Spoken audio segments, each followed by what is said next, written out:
भाई क्या करते हैं, चलो ट्रैक्टर वाले को बुला लिया, कॉमर्शियल वाले को जो धंधा करते हैं, और अपना स्प्रे करवा दिया, तो सरासर आपको घाटा होगा, माइनस में चले जाओगे आप। स्टेज में ही अपने को स्प्रे करना है, छोटी फसल में स्प्रे नहीं करना है। और वो स्प्रे भी करना है जब कई किसान भाई क्या करते हैं, पहले पानी लगा देते हैं, ऊपर से छिड़काव कर देते हैं खाद का, उससे उनको लाभ होने की अपेक्षा हानि हो जाती है।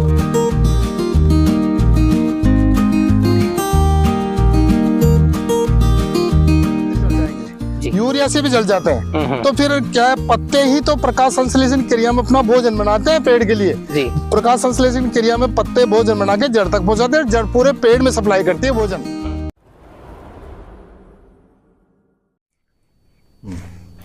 किसान भाइयों नमस्कार, फार्मिंग चैंपियंस यूट्यूब चैनल पर आप सभी किसान भाइयों का हार्दिक स्वागत है। किसान भाइयों, आज मैं पहुंच चुका हूं नाडला बाबा कृषि फार्म पे, जो कि स्थित है राजस्थान के जयपुर डिस्ट्रिक्ट में। और किसान भाइयों, आप मेरे साथ में अनुभव किसान भाई को देख सकते हैं, और काफी सारे किसान भाई इनको पहचानते भी हैं। इनके पास में आने का मेरा रीजन ये है कि इनके पास में सटीक जानकारी है सरसों की खेती को लेकर के, और वही जानकारी मैं लगातार आपके साथ शेयर कर रहा हूं, ताकि मेरे किसान भाई इस जानकारी को लेकर के, इस जानकारी से वो भी सफल तरीके से सरसों की खेती कर सकें, वो भी ज्यादा से ज्यादा उत्पादन लेकर के ज्यादा लाभ सरसों की खेती से कमा सकें। किसान भाइयों, अभी के टाइम पे किसान भाई सबसे ज्यादा कंफ्यूजन में है स्प्रे को लेकर के, कि किसान भाई सोच रहे हैं कि यार हम स्प्रे करें तो कौन सा करें, स्प्रे करने की आवश्यकता हमें क्यों पड़ती है, स्प्रे से क्या लाभ होता है, क्या नुकसान होता है। किसान भाइयों, सिर्फ लाभ नहीं है, इससे नुकसान भी होता है। तो आपको समझना होगा कि लाभ कब मिलेगा, नुकसान कब होगा, कौन से समय पर आपको स्प्रे करनी चाहिए, कौन से समय पर आपको स्प्रे नहीं करनी चाहिए, स्प्रे करते समय आपको कौन कौन सी सावधानियां बरतनी चाहिए, आपकी सरसों किस स्टेज पे हो जाए तब आपको स्प्रे इसमें करनी चाहिए। आपको एक सटीक जानकारी मिलेगी। वीडियो को कंप्लीट देखें, वीडियो पसंद आए तो लाइक शेयर करें, और जो किसान भाई हमारे चैनल पर पहली बार आए हो चैनल को सब्सक्राइब करें। तो आइए किसान भाइयों, आज का वीडियो शुरू करते हैं। सर जी नमस्कार। नमस्कार, राम राम किसान भाइयों। मैं बनवारी जी नाडला बाबा कृषि फार्म से बिलोंग करता हूं। मैं, मेरा गांव गढ़वासी, तहसील कोटखावदा, जिला जयपुर, राजस्थान का रहने वाला हूं मैं जी। तो सर जी, अभी के टाइम पे किसान भाई काफी ज्यादा कंफ्यूजन में है। हाँ जी। पहला कंफ्यूजन तो किसान भाइयों को ये है कि यार हम स्प्रे करें तो कौन सा करें, हमारी सरसों की स्टेज कौन सी हो जाए तब हम स्प्रे करें।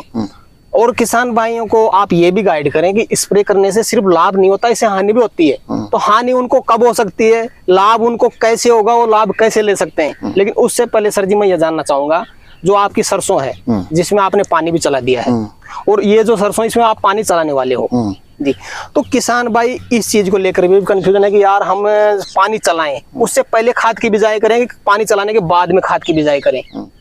सर, ये प्रश्न आपने बहुत अच्छा किया है। काफी किसान भाई मेरे से खुद डायरेक्ट कॉल पे भी बात करे हुए हैं कि सर हम पानी देने से पहले बिजाई करें खाद की या बाद में करें। तो अपन को खाद देना वो पानी से पहले देना है, पानी से पहले उसका कारण ये है कि मतलब पानी चलाने उसके आगे आगे छिड़काव कर दो या एक दिन पहले कर दो, और वो भी 10 बजे बाद। वो क्यों? उसका कारण ये है कि जब पत्तों में नमी रहती है ना, तो पत्ते क्या है कि उससे जल जाते हैं। जैसे ही सल्फर और नमी वाले पत्तों में संपर्क होगा तो वो पत्ते जल जाएंगे। यूरिया से भी जल जाते हैं। तो फिर क्या है, पत्ते ही तो प्रकाश संश्लेषण क्रिया में अपना भोजन बनाते हैं पेड़ के लिए। प्रकाश संश्लेषण क्रिया में पत्ते भोजन बना के जड़ तक पहुंचाते हैं, जड़ पूरे पेड़ में सप्लाई करती है भोजन। पत्ते ही जल जाएंगे तो आपके पेड़ कमजोर रह जाएंगे। इसलिए किसान भाइयों, जब भी आप छिड़काव करो सुबह के 10 बजे बाद, और 10 बजे बाद में ये देखना, मेन चीज ये देखना कि अपने पत्तों में नमी नहीं। जैसे कई गहन सरसों रहती है, उसमें 10 बजे बाद में नमी नहीं जाती है। अब आप बोल दोगे सर आपने तो 10 बजे बताया था, हमने 10 बजे छिड़क दिया, हमारे पत्ते तो खराब हो गए। तो ऐसे आप मतलब खुद अनुमान लगाना, क्यों खुद का भी अपना अनुमान लगाना पड़ता है कि जैसे नमी है पत्तों में, तो कभी नहीं, जब नमी सूखे ना, उसमें बिल्कुल सूखे पत्ते हो जाएं, जब उस पे छिड़काव करे खाद का, तो वो पूरे पत्ते क्या, वो पूरे पत्ते नीचे छोड़ देते हैं खाद को, और फिर ये पूरा जो खाद है ना, जो पूरे जमीन पे आ जाता है, और पानी लगाने के बाद में वो पूरा खाद जड़ तक पहुंच जाता है। कई किसान भाई क्या करते हैं, पहले पानी लगा देते हैं, ऊपर से छिड़काव कर देते हैं खाद का, उससे उनको लाभ होने की अपेक्षा हानि हो जाती है। हानि वो इसलिए होती है कि पेड़ जो अपना सरसों का पेड़ वो लगाते हैं सरसों में, तो सरसों की जड़ तो बहुत नीचे जा चुकी होती है 40 दिन के अंदर, और जो खरपतवार होते हैं वो ऊपर रहते हैं, तो उन खरपतवारों में लग जाता है वो खाद, तो खरपतवार ग्रोथ कर जाते हैं और सरसों की फसल को दबा देते हैं वो। इसलिए किसान भाइयों, कभी भी अपन खाद लगाएं तो पानी से पहले लगाओ, और अपने नमी देखो पत्तों में, भाई नमी नहीं होना चाहिए, जी। बिल्कुल नमी नहीं होना चाहिए। पत्ते सूख जाए फिर खाद छिड़काव कर दो। खाद छिड़कने के बाद में आप चाहे 2 दिन बाद में पानी लगाओ, कोई समस्या नहीं है, आपको फायदा ही है। यदि नाइट्रोजन पिघल भी गई ना रात को ओस से, तो भी आपके पत्तों पे आके लग जाएगी, वो भी खाद का काम करेगी जी वाष्पीकरण से। तो आप ऐसी कोई चिंता नहीं, भाई मैं तो इतना छिड़क दिया और मैं तो आज पिला ही नहीं पाऊंगा, मैं तो थोड़े को पिलाऊंगा। आप 2 दिन बाद में भी सिंचाई कर सकते हो, 3 दिन बाद में भी सिंचाई कर सकते हो, कोई दिक्कत नहीं, मगर पानी के पहले लगाओ। पानी से पहले लगाओ। हाँ जी सर। तो सर जी इस टाइम पे सबसे ज्यादा कंफ्यूजन किसान भाई को इस चीज को लेकर के है कि सर जी हम स्प्रे करें इसमें, तो सबसे पहले तो ये बता दें किसान भाई को स्प्रे कौन कौन सी स्थिति में ना करें और स्प्रे करते समय क्या सावधानी बरतें। कि देखो किसान भाइयों, अपन लाभ के लिए करते हैं जी। भाई, अपने को लाभ मिले, बेनिफिट मिले। हर कोई इंसान ये चाहता है कि मेरे को रिटर्न मिले, मैं जो खेती कर रहा हूँ मेरे को वापस रिटर्न मिले, पैसा मिले वापस। तो और उसको पैसा मिलने के अपेक्षा उसको घाटा हो जाता है, हानि हो जाता है स्प्रे में।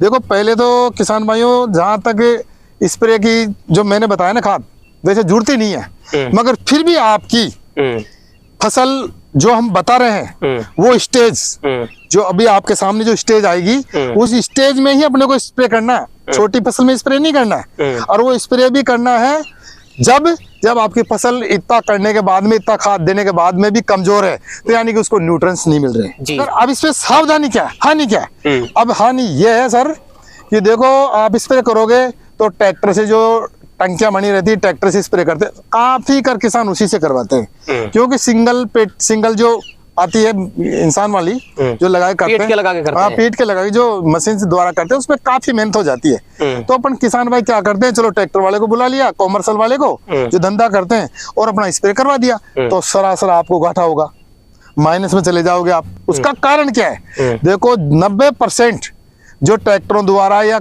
जो कॉमर्शियल टंकियां होती है, उनमें खरपतवार की जो खरपतवार में स्प्रे करते हैं ना, उनको स्प्रे करवाते हैं ज्यादातर किसान भाई। जैसे गेहूं में करवा दिया, आलू में करवा दिया, कई फसलों में जैसे सोयाबीन में करवा दिया, खरपतवार दवाइयां चलती है उसमें। और उस टंकी को धोने के बाद में भी चाहे आप धो लो, मेरा खुद का एक्सपेरिमेंट है ये, और कई किसान भाइयों को कॉल भी आया मेरे पास, सर हमारे तो सरसों बैठ गई, बिल्कुल विकास ही नहीं कर रही, वो ग्रोथ ही नहीं कर रही। तो ये कारण उसका यही था कि सर हमने ऐसा कर दिया, हमारे तो वापस बैठ गई वो सरसों। उसका कारण यही था कि उसमें क्या है कि खरपतवार दवाई क्या उसे से रह जाते हैं। आप कितना भी धो लो उस टंकी को, गर्म पानी से धो लो, साबुन से धो लो, एसिड से धो लो उसको, मगर फिर उसके अवशेष रह जाते हैं, उसकी बू रह जाती है। और यदि वो अपन 19-19 या 20-20 के साथ स्प्रे कर दिए ना, तो आपका ये जो परसों की फसल ग्रोथ के बजाय बैठ जाएगी, वापिस कमजोर हो जाएगी और पीले पत्ते पड़ के सुकुड़ जाएंगे उसके पत्ते।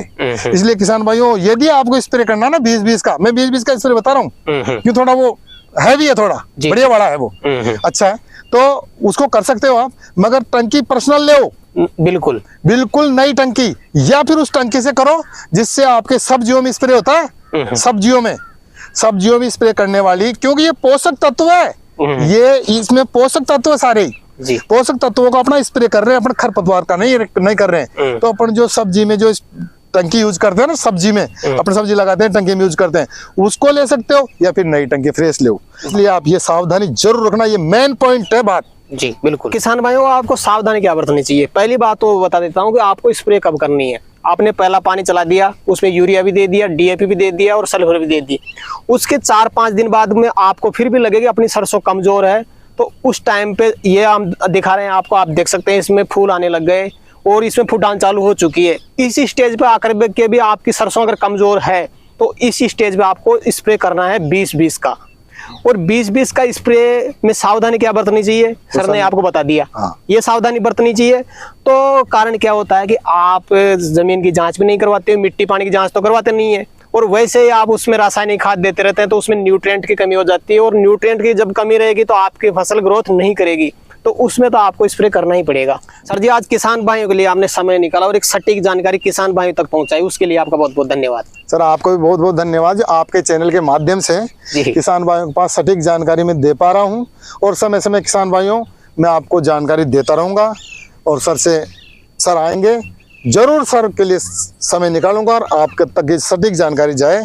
तो किसान भाइयों, जानकारी कैसी लगी, हमारा हौसला आप जरूर बढ़ाया करें, हमें कमेंट करके बताया करें कि हमारे द्वारा दी गई जानकारी आपके लिए कितनी ज्यादा उपयोगी साबित होती है। तो वीडियो पसंद आए तो लाइक शेयर करें, और चैनल पर पहली बार आए तो चैनल को सब्सक्राइब करें। तो किसान भाइयों, आज के लिए इतना ही, मिलते हैं नई वीडियो में, तब तक के लिए जय जवान जय किसान। जय जवान जय किसान।